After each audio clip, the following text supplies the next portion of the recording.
Hello guys, good morning. তো সকালে উঠেই আমি খেলাতেছিলাম চা, মুখ টুক ধোয়া, আর চার সাথে আমি খাইতেছিলাম নিমকি। তো যাই হোক, কিছুদিন আগে আমার ননদিনীর জামাইয়ের আশীর্বাদ করতে গেছিলাম, আর এই সোমবারে আমার ননদিনীর আশীর্বাদও গেছে গা। ননদিনীর আশীর্বাদে যে কোনো কারণে আমি গেছি না। তো যাই হোক, 30শে জুন আমার ননদিনীরে আমরা বাড়িতে আইবুড়ো ভাত খাওয়ামো।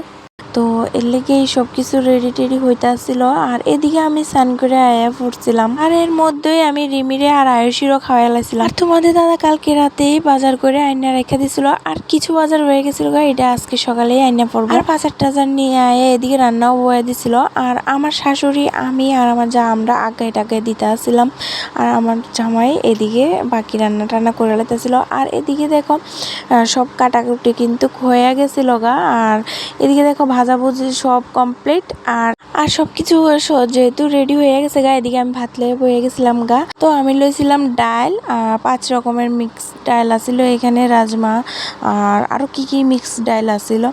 তো তারপরে এদিকে দেখো পটল ভাজি আর একটা মাছ ভাজা, সাথে পেঁয়াজের কাঁচা লঙ্কাও লয়ে আলাইছিলাম। আমার খুবই ভালো লাগে ভাজা দিয়া পেঁয়াজ আর কাঁচা লঙ্কা দিয়ে খাইতে। তো এদিকে আমি খেলাইতে আসছিলাম, আর খাইটাই আমি মাংসটা ধুয়ে আইনা দিয়েছিলাম। আর এদিকে দেখো মাছের তরকারিটা নামে গেছিল গা, আর এখানে কিছু মাছ বাকি রয়েছিল। আর তারপর দেখো আস্তে আস্তে তারা আয়ও পড়ছিল, রান্নাবান্না সব কমপ্লিট। তারপর দেখো সবাই একসাথেই খাওয়াইতে দিচ্ছে, আর আমার ননদিনীও খাইতেছিল একসাথে।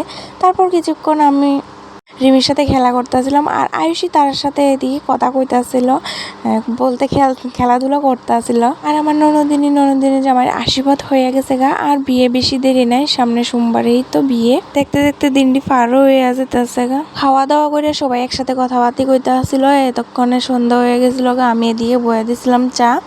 তো সবার লাগে আমি চাটা কইরা এদিকে তো আমরা কিছুক্ষণ সময় ভালোই কাটাইছিলাম। তারপর দেখো আমি চাটা হয়ে গেছিল গা, চার কালারটা দেখো কিরকম হয়েছে।